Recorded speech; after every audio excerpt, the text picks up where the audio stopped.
Mo just tries ulting me, and it just cleanses it, and it gives this cute little shield effect. Hello everyone and welcome. And we got another deadlock patch. So the patch dropped at 7:45 p.m. It's currently at 9:30, so I'm a little bit late to the recording party, but better late than never. And obviously patch link will be in the description, but a lot of things have changed this patch, including we actually got a new item, and well, Trophy Collector might actually be pretty good now considering it's a tier 2 item. So there's a lot of pretty significant balance changes, especially to certain items and certain heroes. So we'll talk about that. And this is going to be, we're going to be reviewing every single line in this patch. So in the past, sometimes I'm like, hey, we're not going to talk about everything.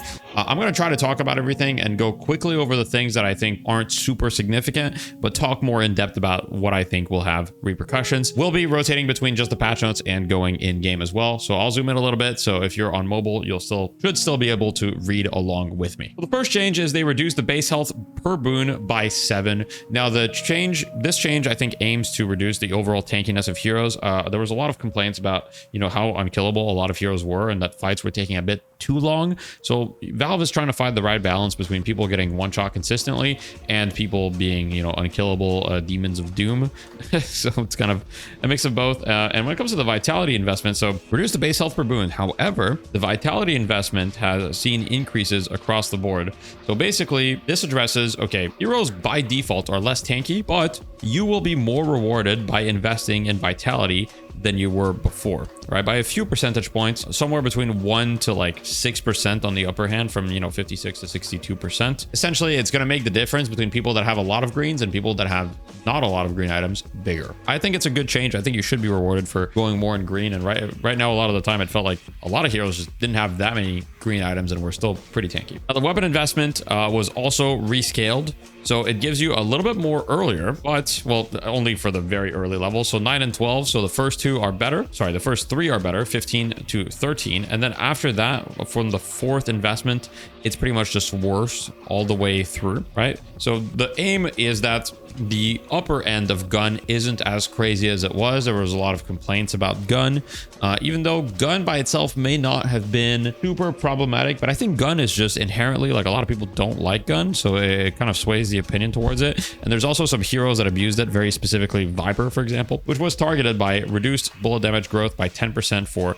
Bebop, Pocket, and Vyper. So Bebop, you know, had a resurgence recently and was just destroying people. Pocket and Vyper just statistically had the two highest gun DPS when they were at max boons in the game. So now their gun DPS is 10% lower as far as their growth goes. So their base DPS is unaffected by this. So Vyper will still have the #1 DPS in the game no matter what, but base will be unaffected. Later in the game it'll be affected. Victor also got hit by a 5% reduction. So just trying to make it so a lot of these gun heroes don't have like a crazy upper end. Mo and Apollo got a 10% gun damage growth. Now Apollo's gun already wasn't terrible, so this might be starting to be worth to look into, you know, hitting the gun investment on Apollo. Now Guardians, base Guardians, and Shrine have bullet resistance, as well as Walkers got 10% more bullet resistance. Once again, this is a bit of an anti-weapon damage change, is what I would call this.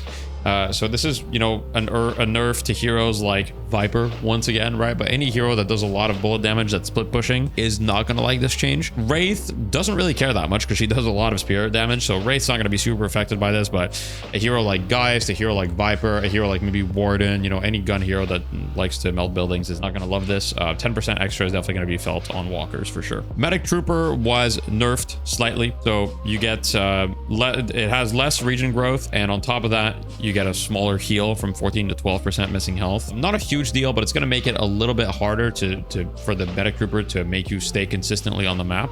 And it's also going to make it so if you kill like 2-3 Medic Troopers, you're not going to be like full HP as much. Getting knocked off bounce pads now sends you downward quickly rather than continuing the trajectory towards the bounce pad destination. So I haven't seen this yet, but my guess is that basically like before you just continued towards the buff, for example, but now you'll just kind of crater. So this actually changes a lot. This before you could, for example, you could choose to contest the buff and just tank the damage from the bounce pad, right?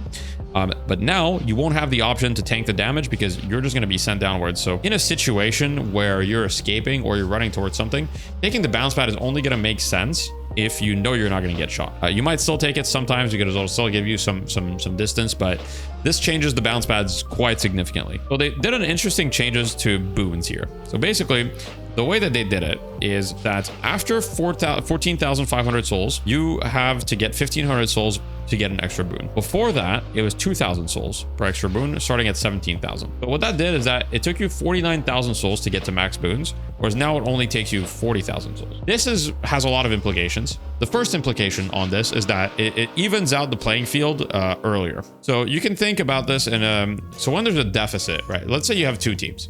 One team has 200,000 souls. The other team has, I don't know, 180,000 souls. When you get to soul numbers like that, boons are also an advantage. One team might have a lot more boons than the other. Not only do they have more souls, but they also have more boons, which is another big advantage. But if everybody's got 40,000 souls, the soul lead after that is kind of worth less because it doesn't give you more boons. So evens out the playing field in situations that are, you know, kind of super late game, which will make comebacks a bit easier, like a bit earlier, right? There's already a point in the game where, like, technically 40,000 souls times 6 is 240,000 souls, which is still kind of a lot, and it's pretty late. But if your team has 240,000 souls total, and you guys all, the souls are all kind of spread even, at that point, comebacks should be like a bit more possible. It's one part of it.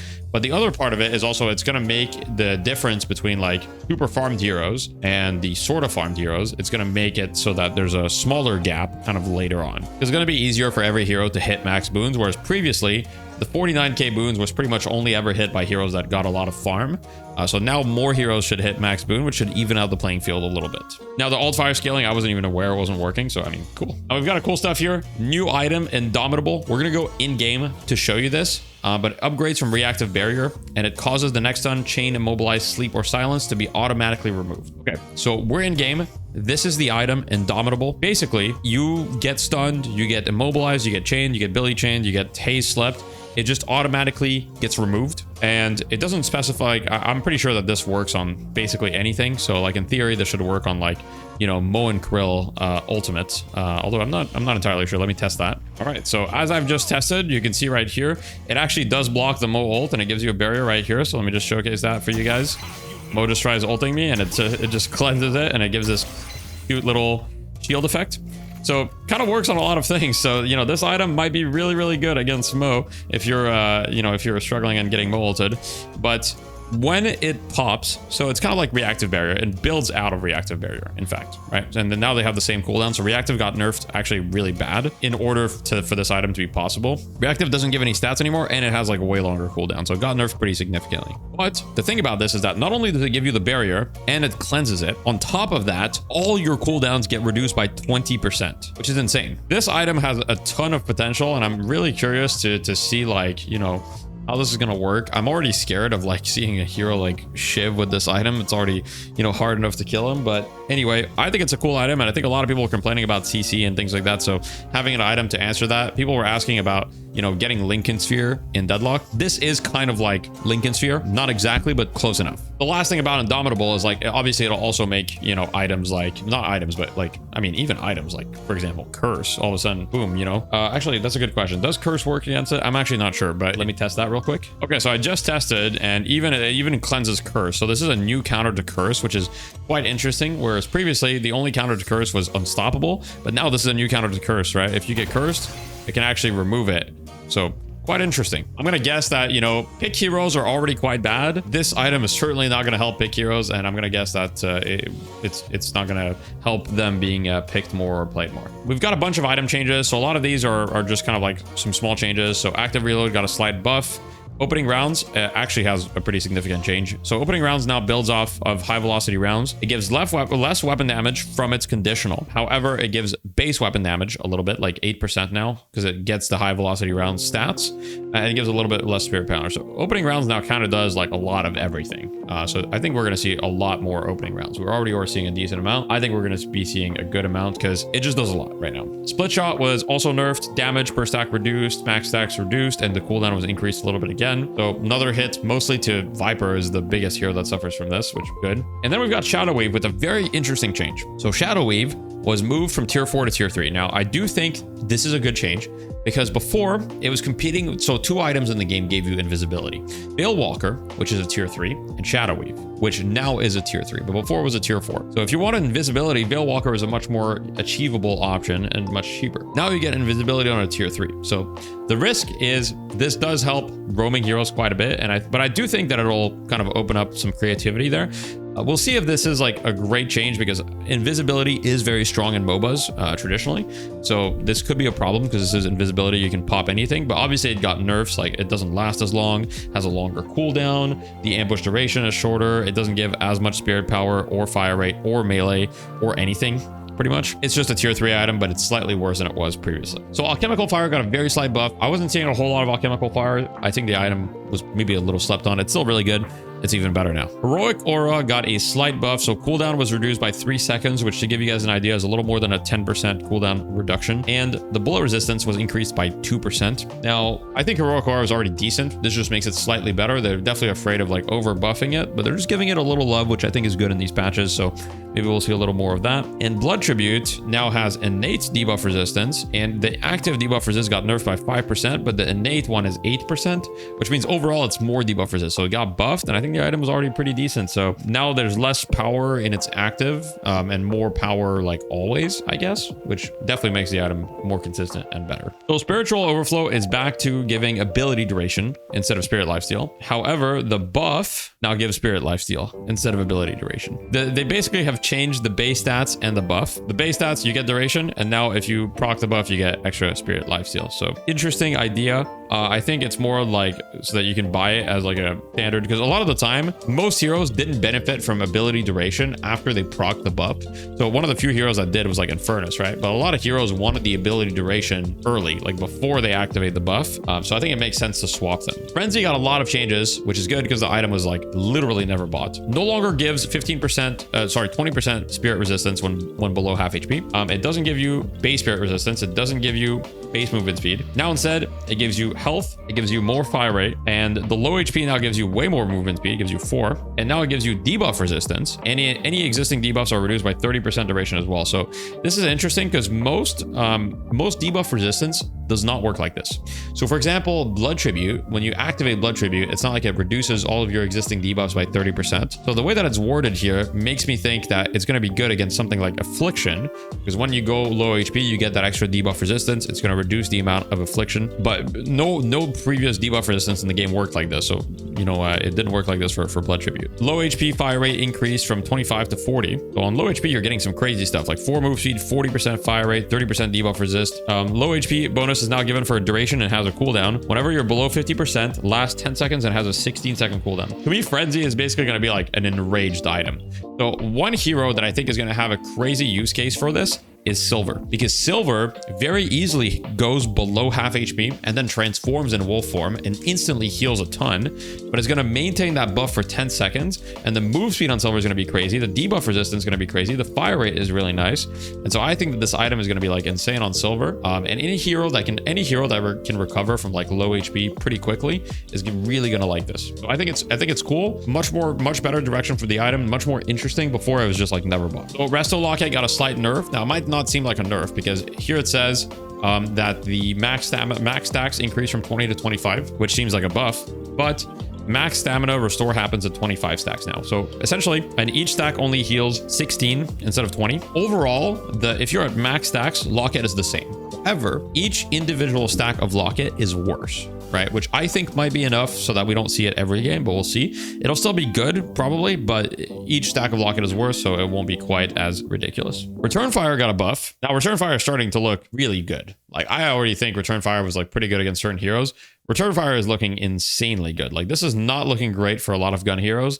10% bullet resist and 65% bullet damage returned makes this item like super effective against heroes like Haze or Vyper or even Venator. I think that we're going to see a lot more of it, and I think it was already quite good. The reactive barrier, we already talked about it. Essentially, it got nerfs across the board. The only buff that it got is that it now triggers off of silences, which is significant, don't get me wrong, but overall, significant nerfs for it. The Trophy Collector is interesting because they move the item from a tier 3 item to a tier 2. So let me go in game to show you guys this as well. Trophy collector here, it got moved from a tier 3 to a tier 2. Where is it right now? So it's here. So now trophy collector no longer gives the health and it gives less souls per minute. However, it's 1600 and it builds from sprint boots. So you get sprint boots, all of a sudden you get another 800 cost, you get trophy collector. So it's super cheap, super easy to get very early. And the thing about trophy collector is getting a lot of stacks early really matters, right? Because you want kind of that snowball effect that like the earlier you get stacks, the earlier it pays for itself. So the peak souls per minute, if you have max stacks, it's going to give you 288 souls per minute, I think, or something like that.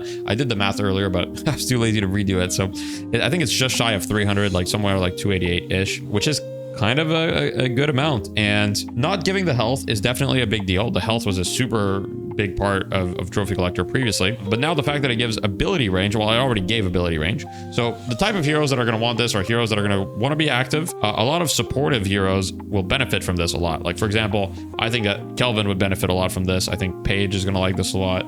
I think that heroes like Vindicta, Lash, etc. So not just supports, but I think roamers will also enjoy it, but we'll kind of see how it goes. But it's going to be perhaps really good now. I'm not entirely sure, but it does look a lot more viable. Now, the spell magic was nerfed slightly. So spirit resistance from 16 to 10%. So overall, like spirit is looking a bit better and guns looking a bit worse this patch. Veilwalker upgrades from sprint boots. Bonus health was reduced slightly, but it includes the sprint boots stats. So Veilwalker is going to get a little bit of love back. I think we'll see the invisibility items come back in general. So with Veilwalker here, you'll be significantly faster as well. It upgrades from sprint boots. So you can do some crazy like speed stacking where you get like Veilwalker and enduring speed, for example, or Veilwalker trophy collector.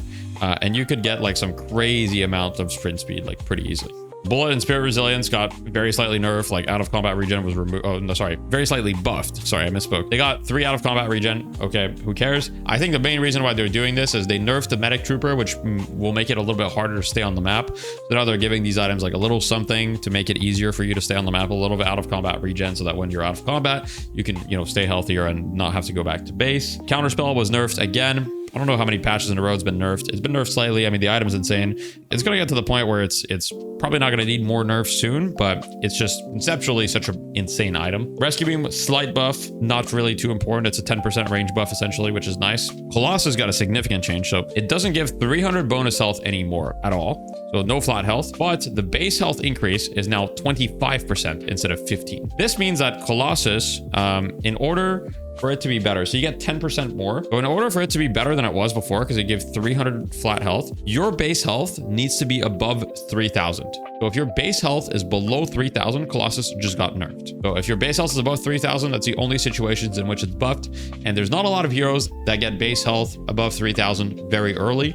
So Colossus is really going to be only a consideration for high health gain heroes, in my opinion. Like if you're a hero like Wraith, it's going to be significantly worse compared to what it was previously for a while. So Leech got buffed because some of the components got buffed, and Inhibitor got nerfed pretty significantly. The weapon damage that it gives you was reduced from 25 to 10%. So just the passive Inhibitor is crazy. I think the item's still going to be good, but yeah, a little bit less weapon damage. So it's not going to be quite as good to build on someone like Venator, for example. Now for spirit items, we have Suppressor, who now gives bullet resistance instead of bonus health. Sure.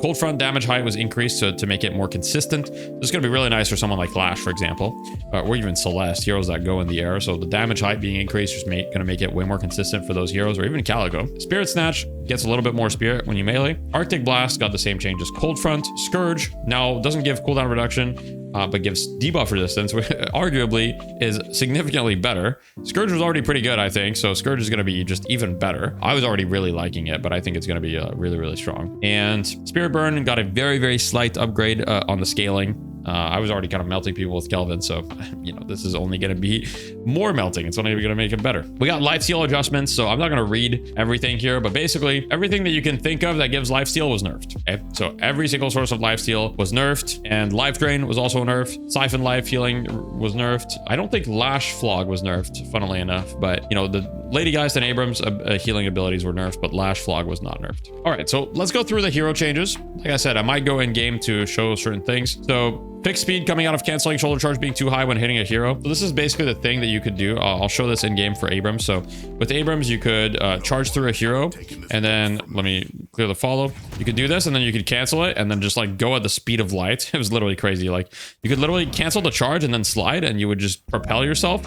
Now when you cancel the charge into a slide, like when you cancel the charge, it's just, it doesn't send you forward at all anymore.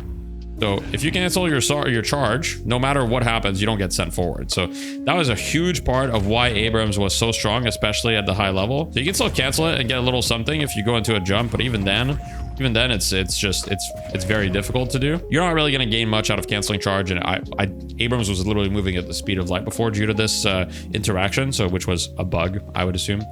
So good change. Disengaging sigil base damage reduced by 15. Just gonna make Apollo's lane a little bit worse. Not really a huge deal, but significant. Billy Rising Ram tier 3 now also reduces cooldown by 10 seconds. So we'll go in game to talk about this because this one is significant. So Rising Ram Max has been like kind of a meme for a little bit, but they keep buffing it, and now it's at the point where it's actually good, I think, because if you buy just cooldown reduction, right? It's 16-second cooldown on Rising Ram, and it gives 10% max health of spirit damage. And you can buy Tank Buster as well, and all of a sudden you're going to be dealing like just an absurd amount of damage with Rising Ram plus Tank Buster, which is pretty crazy. And all of this has spirit scaling, right? So if you go max level and you have something like Boundless Spirit, now obviously this is not exactly a super realistic scenario, but you can do like a lot of damage with Rising Ram. Like that was 1,000 damage Rising Ram, and if I do it on a max level Mo and Krill, which is maybe a little bit more realistic as far as HP goes, that's about 1,000 damage. So might be somewhat realistic, especially with something like a Witchmail on Billy. Maybe you could just get a lot of Rising Rams in. I'm not sure, but you know, the 10-second cooldown matters a lot. So on Celeste, few changes. Bullet cycle time reduced from 0.65 to 0.58. So this means that she has a faster fire rate. Shining Water radius increased and Shining Water damage was also increased. Now, Celeste was maybe a tad weak, if weak at all. I don't really think she needed these buffs, but I do think that at lower ranks, she was kind of suffering. At higher ranks, I think she was still strong. So now she's going to be still really strong at higher ranks and maybe more like good in the mid ranks. Storming got a bug fix. This doesn't really, not relevant for most people. Drifter Rend also increases melee scaling on the tier 3, and Blood Scent tier 3 increased from +10 to +12%. So Drifter, I think, was already decent, but now the upper hand of damage that he can do is even higher. So it's going to matter. I don't think we're going to see a ton more Drifter, but definitely going to feel better. Dynamo Kinetic Pulse Spirit Scaling nerfed, and the Quantum Entanglement slight nerf. So a lot of people complaining about Dynamo. Once again, gets a little bit of a tap on the wrist, but the Kinetic Pulse scaling is, I believe that's almost a 10% nerf to the scaling, an 8% nerf-ish to the scaling. So it's not insignificant. And what you guys need to understand a lot of the time is that the way that Valve likes to nerf and buff is they like to do a lot of small incremental changes. So this is just another small incremental nerf, and eventually Dynamo is going to be kind of like right where he belongs. Right now might still be a little on the strong side, but also Dynamo had a really long period of time where he wasn't played much, so I think it's fine for him to have his time in the light. So Haze can slide again during bullet deaths. Now, for those of you that aren't sure what that means, basically, if you go down like stairs, for example, you bullet dance and then you just go down the stairs, you can like slide them down and then it gives you like some extra speed. Now they nerfed so many things about Haze ult and they took that away, and I think that was maybe a little much. And I remember saying that last patch, I was like, yeah, I'm not sure, maybe we shouldn't nerf Haze ult that much, but they gave it back to her. They're buffing it back a little bit, so it has evasion in the base ability, it has a bigger range, and the tier 2 now gives 3-meter move speed instead of cooldown, and the tier 3 gives you -75-second cooldown though, so you're gonna have it a lot more. So Holliday got some very slight changes. The Spirit Lasso tier 3 got -50 seconds instead of -30 seconds, so a much higher uptime and a little bit more damage, but not much. I'm going to be honest, I don't think this is going to be enough to bring Holliday back to relevance.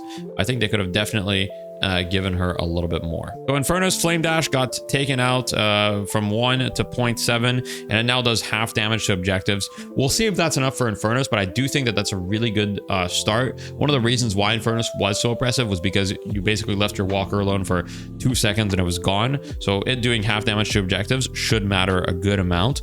And the 0.7 instead of 1.0 scaling on Flame Dash is a very significant nerf. So we'll see if it's enough, but it's definitely a step in the right direction. So McGinnis turrets give a little bit less money earlier in the game when you kill them, and Medicinal Spectre got a duration increase, so very slight nerfs, very slight buffs from McGinnis. Mina Nox Nostra DPS reduced by 6%. I mean, this ability was just melting people, so I think it's a good to reduce the DPS a little bit. Mirage got slightly less base health regen, and the Scarabs are also shorter in duration. Now, honestly, I think Mirage is like fully balanced now, if not a little weak. I think he was already kind of balanced. I was changing my mind about him, but now with this, I think that it's going to be enough to bring Mirage into like definitely balanced territory, but also still annoying. He got a movement speed increase in Burrow, so I don't think this is going to change much about Mo's priority, but he's going to be able to move a little bit faster. I am interested to see like Trophy Collector Mo, and maybe with like Veil Walker or even Shadow Weave Mo could be interesting. Just like kind of like collecting stacks and doing all that stuff. So we'll see if we see any of that. So Paige now has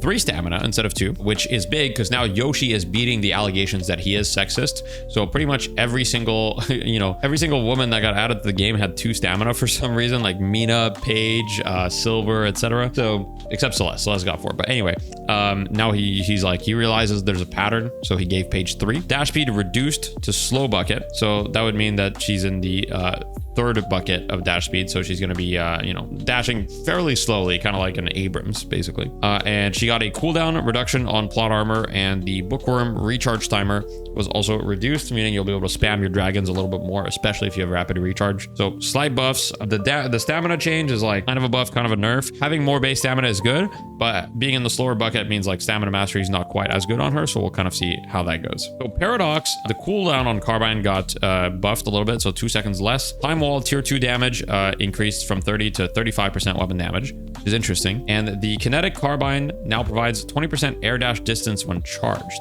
So when you have your Kinetic Carbine, and if you have stamina mastery, I'll show you guys what that looks like, but it does get pretty crazy. Paradox is already in the fastest dash bucket.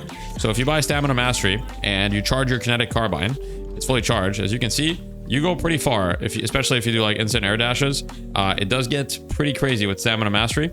Not as crazy as it once was, but it's still a lot. So it'll be interesting to see like if that changes anything about Paradox's priority. I do think that Paradox is going to be probably in a better spot than like Holliday. And I think she's slightly underestimated, especially the wall like ally weapon damage. Now you put 2 points, it gives 65% weapon damage to anyone shooting through the wall, which is a lot of weapon damage. And I think we haven't really seen like people play around that very much because I think everybody forgot, honestly. But Pocket Enchanter Satchel Spirit scaling increased from 0.9 to 1.1. Affliction cooldown was reduced by 10 seconds. So slight buffs to Pocket, probably needed them. Rem had a bug with nap time. I didn't even know about this bug, so cool.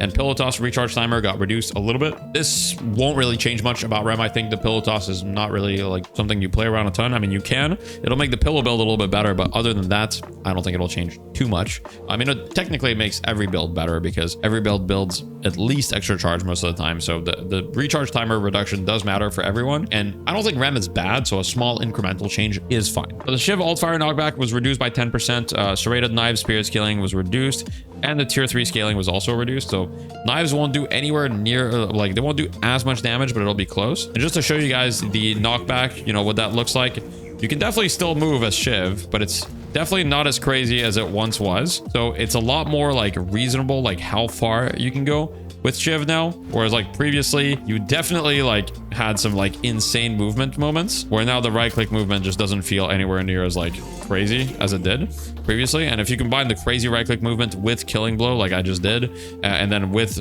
Slice and Dice, it has got a little bit insane. So I think that nerfing the movement a little bit is completely reasonable. For Silver, they fixed Tail Whack applying bullet resist from the disarm duration. Honestly, did not know it did this, but maybe that explains why Solar felt so powerful. And the Slime Fire current health as damage was reduced by 1%. So from 4 to 3, which technically is more like a 25% nerf to that ability specifically, that part of the ability. I don't really know if it's going to change much. Like Silver still seems like just an insane character to me, but we'll see. I would guess that Silver's still going to be one of the best characters next patch. Venator literally got slap on the wrist, only gut shot changes, some very small nerfs to gut shot, which good. Venator's still going to be crazy, but then again, there are a lot of changes to gun, right? So a lot of nerfs to gun, which indirectly nerf Venator. So Venator might actually, now that I think about it, might not actually be that crazy. because of the other changes, like the buffs to return fire, some more items give bullet resistance. On top of that, you've got gun investment being overall worse later in the game. So a lot of things that might make it so that, you know, Venator just isn't as good as he previously was. Well, Victor's shocking animation, tier 3, minus 100 seconds, minus 130 instead of minus 100. So now Victor, if you buy cooldown, which I'll show you guys in a second, but if I go Victor, max ult, and I just buy superior cooldown, right? My ult is an 80-second cooldown. Now, if I buy a Transcendent cooldown, my ult is 75 seconds. And then that's not with any golden statues or other sources of cooldown reduction. If I go for other sources of cooldown reduction, you could probably get your ult to be a minute-long cooldown. So this might kind of spawn an interesting Victor playstyle where people might start maxing this pretty early, and just like I could definitely see people like maxing this early and just running it down for objectives and just like essentially a Victor pushing your walker with 2 lives, just like standing underneath it and shooting it a bunch with like, you know, items that do a lot of damage to objective. Like, I'm gonna go ahead and say it, maybe I'll try this myself, but if you go, for example, something like monster rounds, if you go like monster rounds, close quarters, and either something like heroic or Alkfire, or maybe even both, right? I could definitely see like a Victor build where you're just like running at walkers and melting them with your gun, which still does a lot of damage, while maxing ult pretty early and just, you know, having 2 lives and basically like being almost unstoppable at killing these walkers or killing these objectives. So I think we might see some interesting developments on the Victor front there. So I didn't talk about the aura of suffering max DPS was increased by 6 as well. Lockout period from Viscous from being affected again reduced from 1.35 to 1.2. A previous bug with increased debuff resistance wasn't working correctly on this ability was fixed recently. Okay, so basically, I don't know if it's gonna feel a lot different, but this should make the Viscous goo ball build better. But apparently there was a bug related to it, so hard to say.